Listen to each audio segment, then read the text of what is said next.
calcular el espectro de una norma, el espectro de sencillo, por ejemplo, ¿no? La pseudoaceleración está definida por los siguientes parámetros. Ahí está.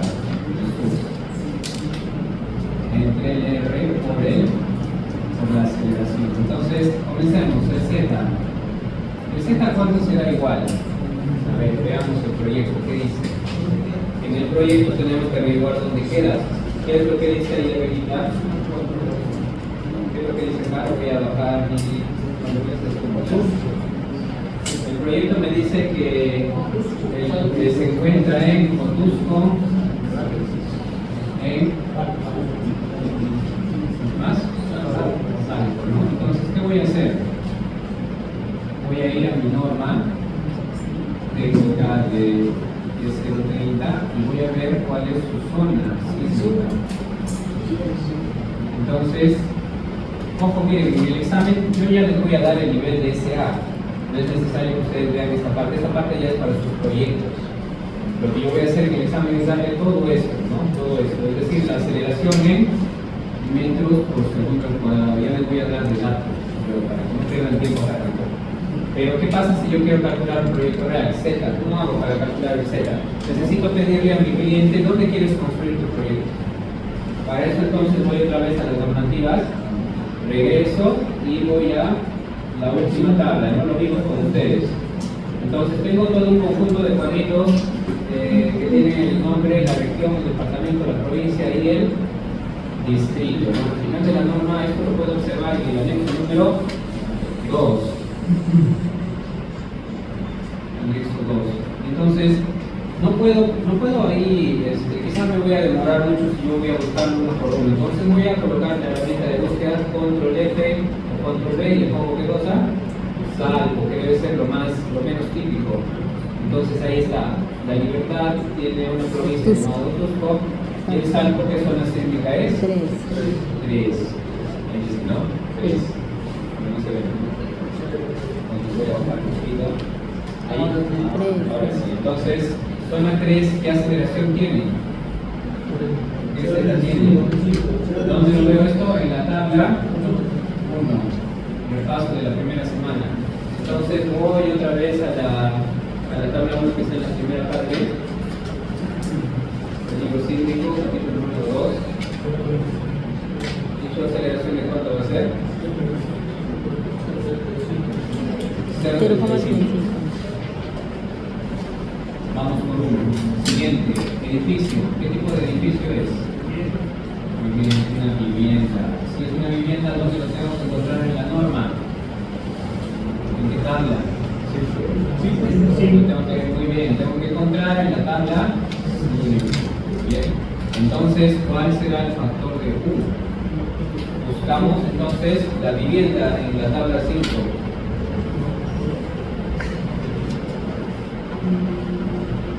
¿Será una edificación? Ahí está, capítulo 3. ¿Edificación esencial será? No está en esa lista.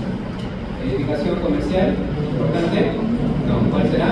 Edificación tipo C. No, esta es un tipo C. ¿Qué edificación es entonces? Es una vivienda y su parámetro es 1. Bien, ¿qué más? Necesito el tipo C. Vamos a ir viendo por este primero, ¿ya? Este, ¿cómo se llama? Es el coeficiente, ¿no? De amplificación sísmica. ¿Cómo lo determino el coeficiente? A partir del artículo 14 de mi norma. ¿Qué me dice el artículo 14? Me dice que el coeficiente puede ser 5, 2,5 cuando el periodo natural de tu estructura en X es menor que ¿quién? Que un GDP.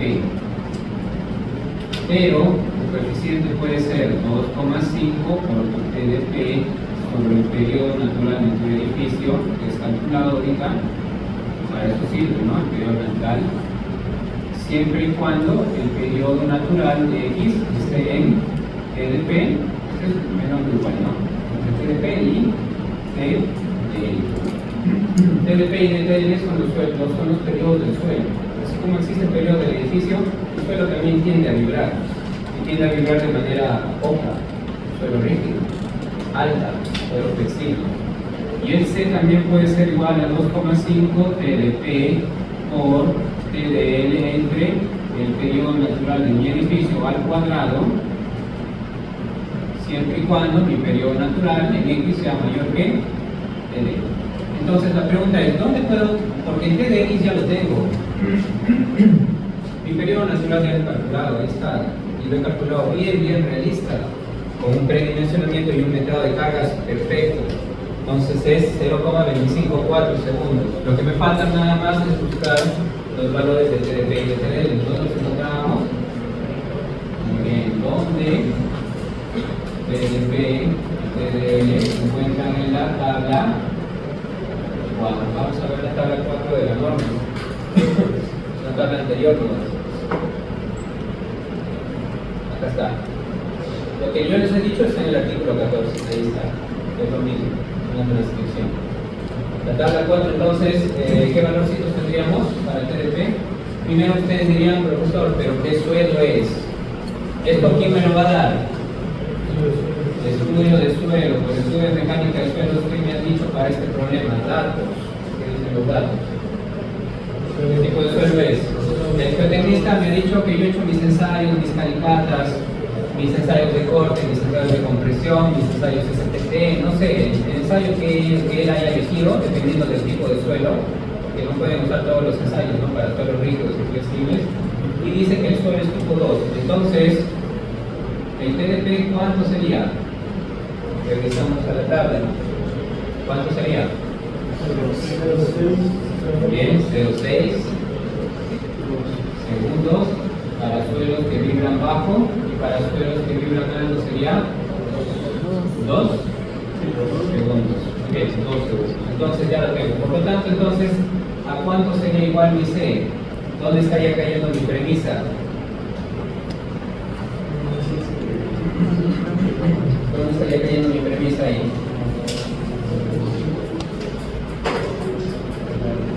¿Cuál de las premisas voy a usar?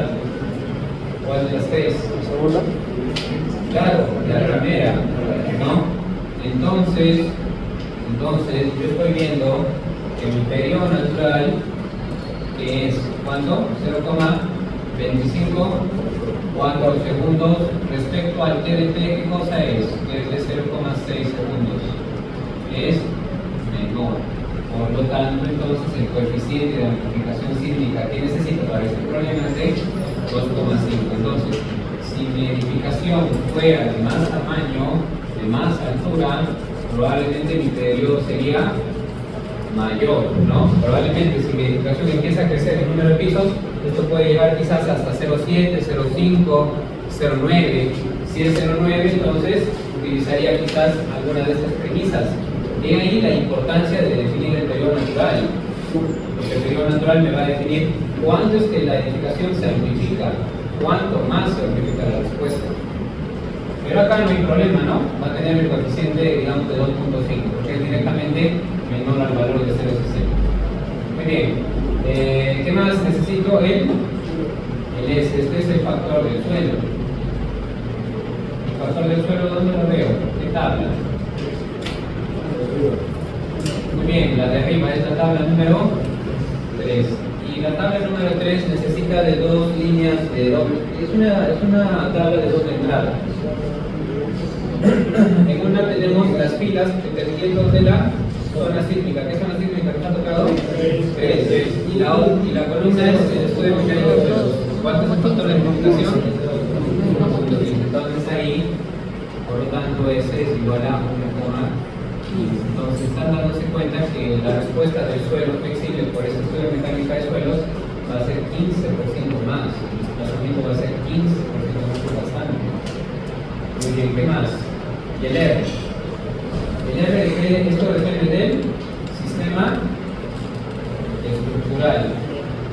¿Dónde voy a encontrar el sistema estructural? También en la norma. ¿En qué tabla? Tabla 7, muy bien, entonces vamos a la tabla 7.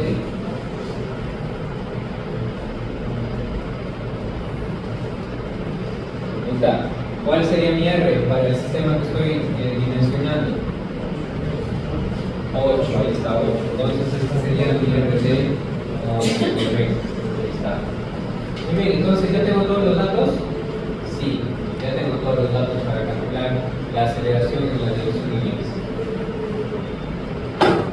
Vamos acá.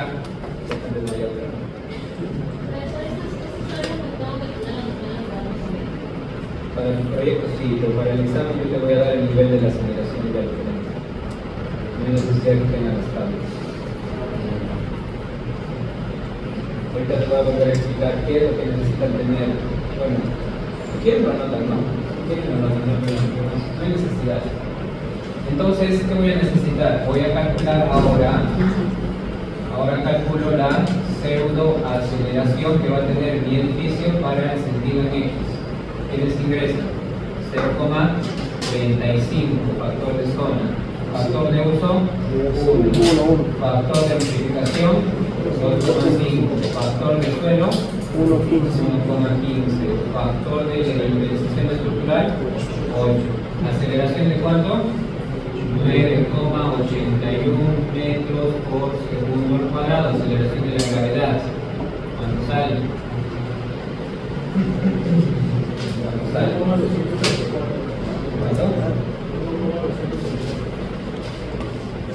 1,230 y bien, es una coincidencia, entonces 1, 2, 3, 4, es una coincidencia y justo me salga una aceleración de 1,234 metros por segundo al cuadrado. Esa aceleración ahora la tengo que usar para realizar mi diseño, para calcular estos parámetros. ¿Bien? Entonces voy a ir a una vista, voy a dibujar acá lo mismo que había colocado arriba, ahora voy a traer mejor esta base, porque quiero desaparecer esas tablitas.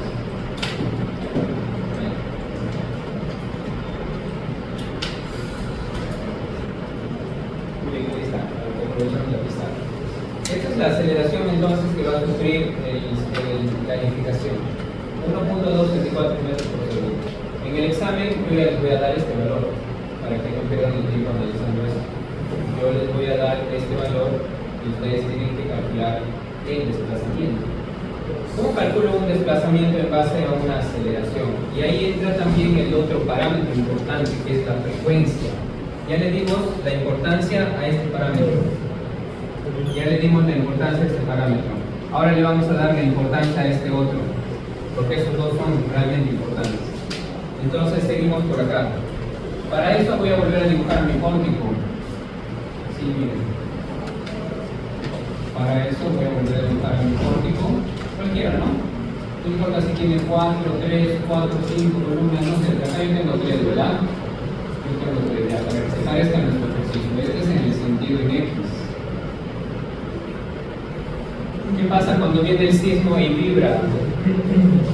Hace que el edificio se desplace.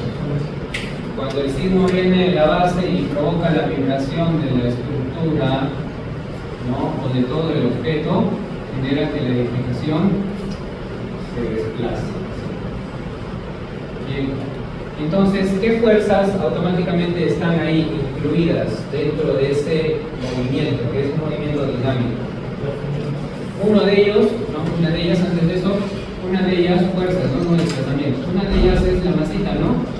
La masa que yo he concentrado ahí para metrarla, tiene una masa, ¿no? Concentrada. ¿Qué hace el sismo para poder mover el edificio? Lo que hace es excitar la masa, excitar el punto que es el centro de masa en la ubicación determinada del edificio. Si logra mover la masa, si logra sacarla de su estado de equilibrio estático, ya ganó, ya pudo desplazar al edificio. Entonces, ¿qué necesita? Necesita aplicar una llamada fuerza inercial.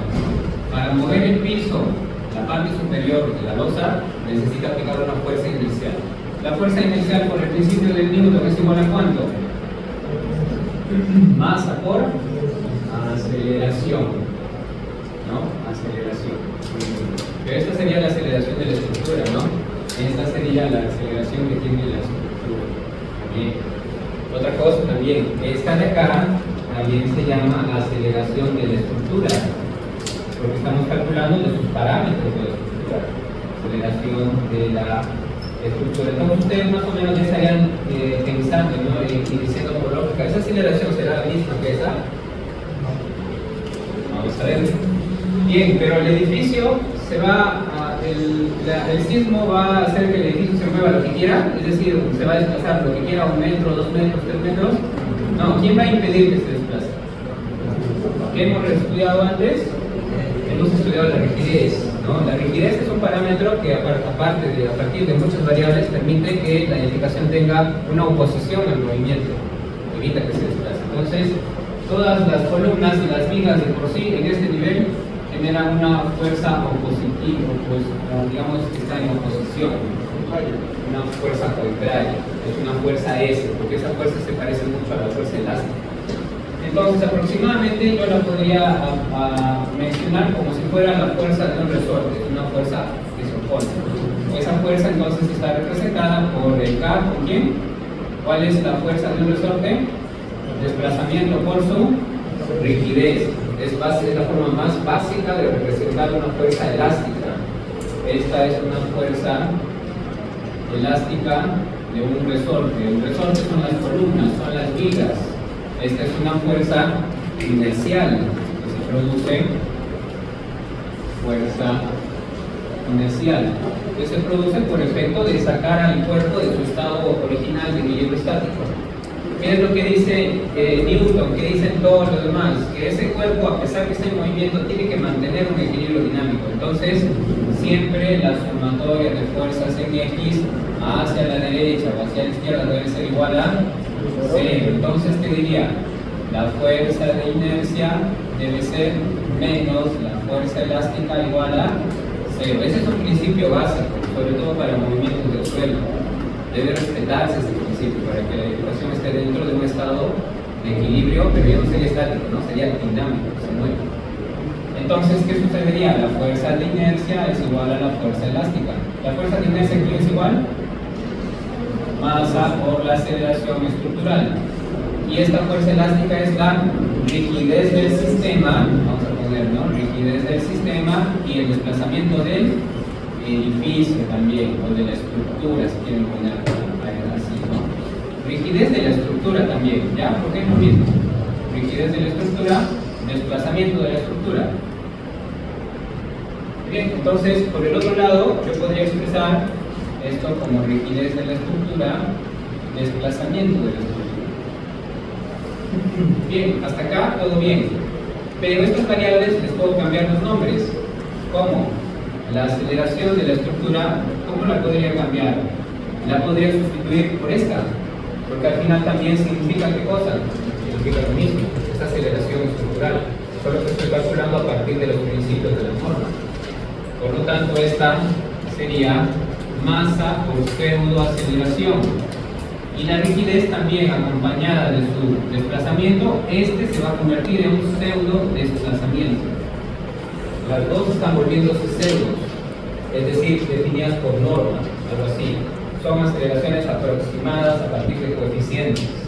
Entonces también el desplazamiento tendrá que ser aproximado, resultado de la pseudoaceleración.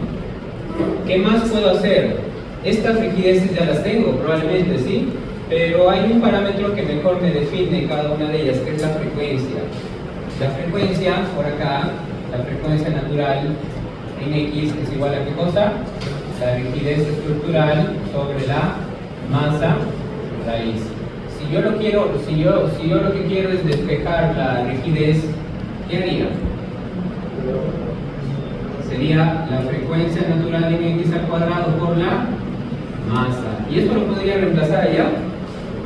Sí, ¿verdad? Sería masa, pseudoaceleración es igual a masa por la frecuencia natural en X al cuadrado por el pseudo desplazamiento. Entonces, ¿qué voy a anular ahí? Eso me permite anular una variable. ¿Quién?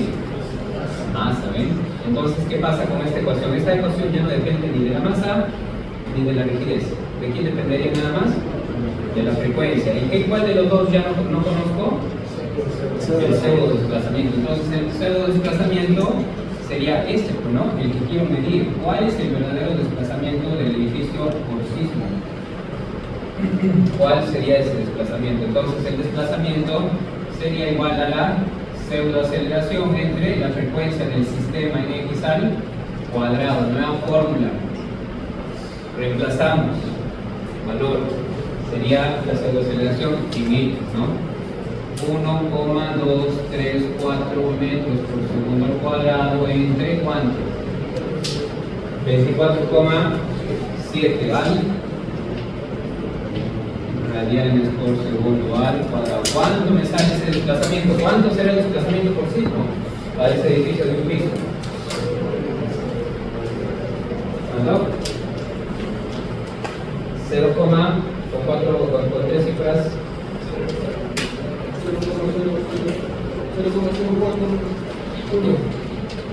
4 son más.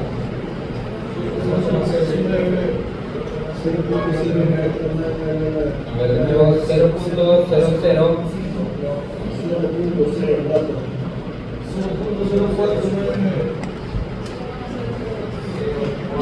Está mal, están calculando los demás. 0,00202 metros. Aquí. ¿Qué están haciendo con el cálculo? Tengan cuidado, están manejando mal la calculadora. Muy bien, entonces, ¿ese sería el desplazamiento final del sismo? No, no es el desplazamiento, pero es uno que voy a necesitar. ¿Cómo se llama este desplazamiento que ha nacido, miren? De un análisis de rigidez, de un análisis de masas, ¿no? De masas que estaba por acá antes, ¿no? Y de un análisis así elástico. ¿Cómo se llama ese desplazamiento? Ese desplazamiento se llama elástico. ¿Por qué elástico? Porque sale de principios elásticos, porque he usado el método de Newton. El método de Newton es un principio elástico, utiliza la carga y la carga y el desplazamiento siempre van a crecer proporcionalmente. Si bajan, también bajan proporcionalmente.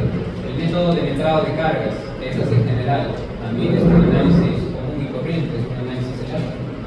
Entonces, todos los resultados que hemos obtenido han dado un producto que es un desplazamiento elástico. ¿De dónde sale este desplazamiento elástico? Sale también de haber usado, ¿qué cosa? Haber usado una aceleración llamada pseudoaceleración. Pero esta pseudoaceleración, ¿de quién depende?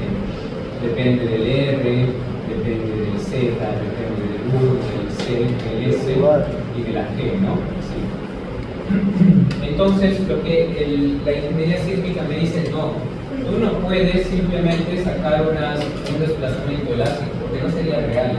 Porque si tú te fijas acá, la aceleración en su máxima expresión que ha sufrido toda la aceleración en su máximo valor es esto.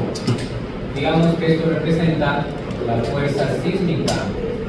Todo lo que está ahí arriba representa la fuerza sísmica que va a golpear a la edificación, o la aceleración en términos de peligro sísmico. Pero ¿qué pasa? Lo estoy dividiendo entre R. ¿Por qué lo divido? Porque voy a bajarle la fuerza. Es decir, ¿estoy subestimando la fuerza sísmica? Sí, por un lado sí. ¿Por qué? Porque cuando venga la fuerza sísmica real, es decir, esta de acá, nosotros vamos a confiar en que la edificación va a disipar daño, va a disipar energía. Entonces este R significa coeficiente de reducción de fuerzas sísmicas en el sistema estructural. ¿Para qué? Para que la edificación tenga cierto daño y disipe energía. Porque si yo no le coloco esto, ¿qué pasaría con el edificio? Resultaría en una edificación muy costosa, costosísima sería. Entonces no la vamos a poder ahorrar, no la vamos a poder comprar, menos construir, probablemente, o vender. Entonces, ¿qué significa?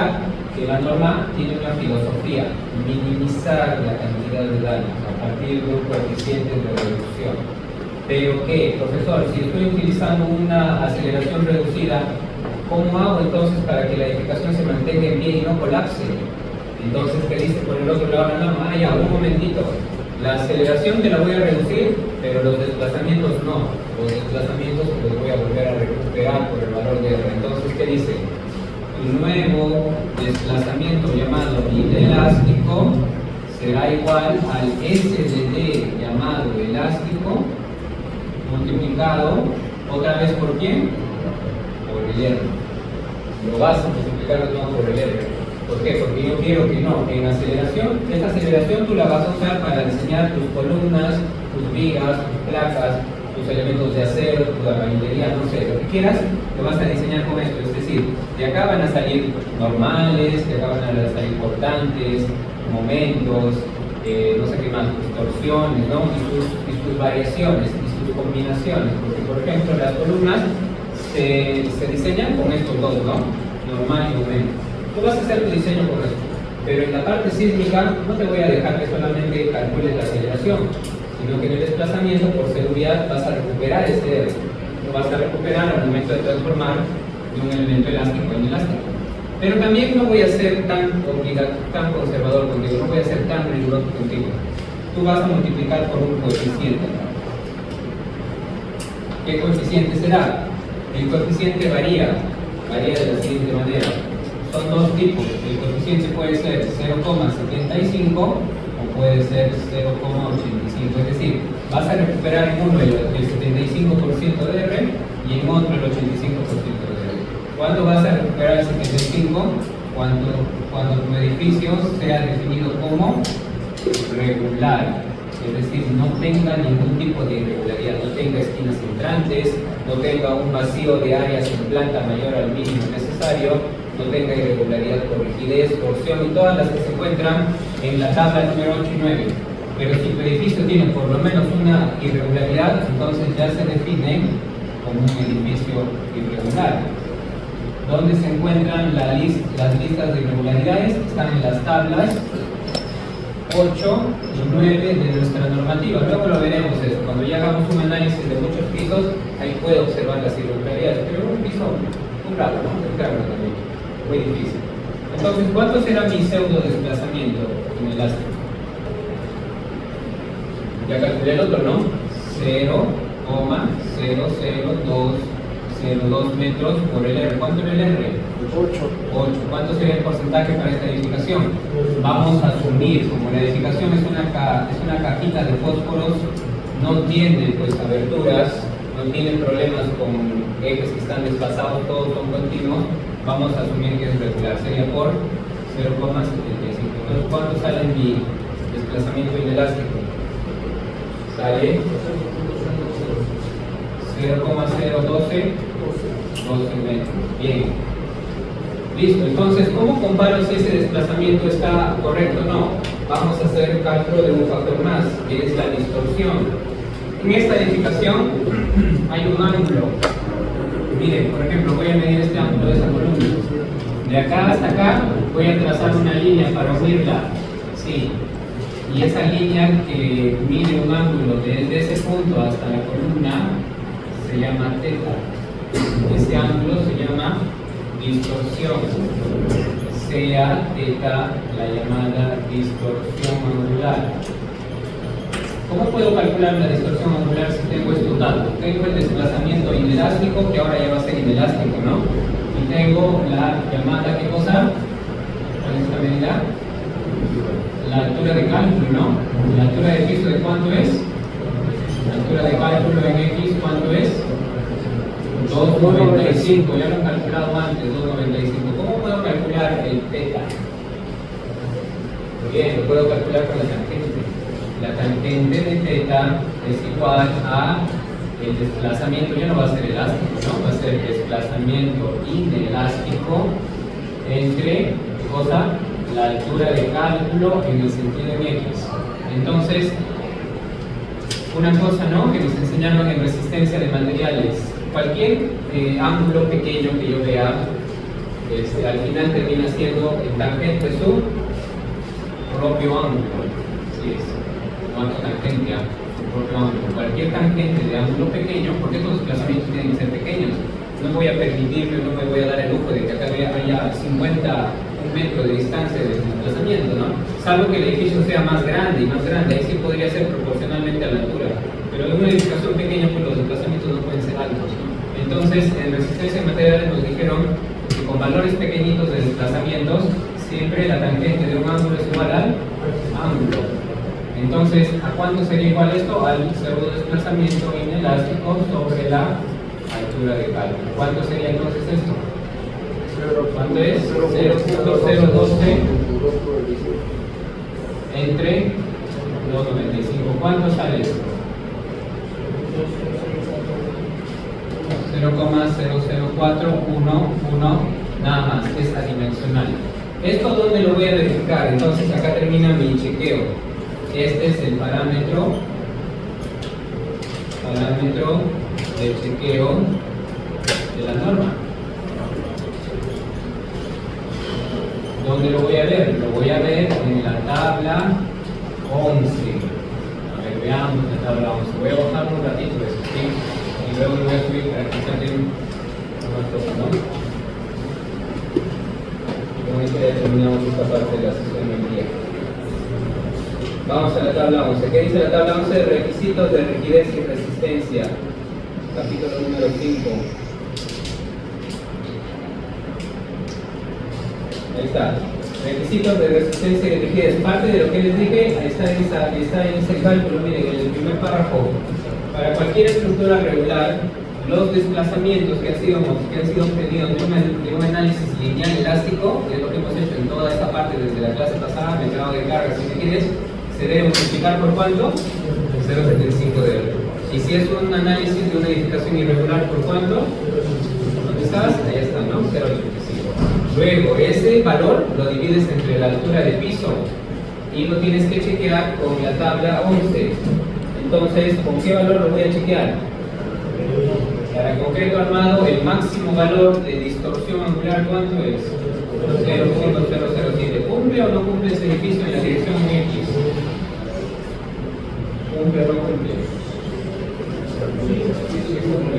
Sí cumple. Entonces, para esta edificación de un solo pisito, la estructuración previa que yo le he colocado es aceptable. Entonces, mi diseño sísmico ya acabó ahí. Menor a la distorsión límite. Puede construirse sobre un X nomás. ¿Qué te falta? Tengo que verificar el Y. No vas a construir por un lado de la columna, ¿no? Entonces, tienes que hacer entonces otra vez, no acá. No. Obviamente todo esto se tiene que hacer uno en Excel si quieren hacer un proyecto real. Falta revisar qué cosa. Falta comprobar qué cosa intenta con el de la norma. Ustedes han visto que en la norma hay diferentes materiales, teta de concreto, albañilería, acero, madera, ¿no? Para concreto es 0.007. Tengo que revisar teta con el de la norma, este referente, ¿no? Y si en Y cumple, ya listo. Entonces ya puedo no fabricar, porque en realidad, ¿qué sucede todavía acá?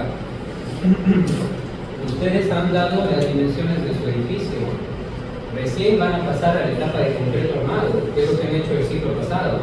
Entonces ahí hay un orden inverso. Por eso digo que las currículas deberían ir primero con sismo y luego con concreto. Porque para concreto necesito haber predimensionado mi edificio, saber qué tamaño de columnas voy a usar, qué tamaño de vigas, porque lo que yo tengo que verificar es esa distorsión primero. Tengo que verificar que este valor esté dentro del límite. ¿De qué me sirve diseñar una viga o de 25 por 40 o que todas las columnas sean de 25 por 25 si no he chequeado eso? Voy a mi análisis sísmico y no va a cumplir, entonces estoy haciendo un doble trabajo. Por esa razón que yo debería plantear, pues, quizás las currículas deberían cambiar. Pero el requisito de concreto, sísmica. Y así, ¿no? Ya recién cuando se salga de sísmica, diseño.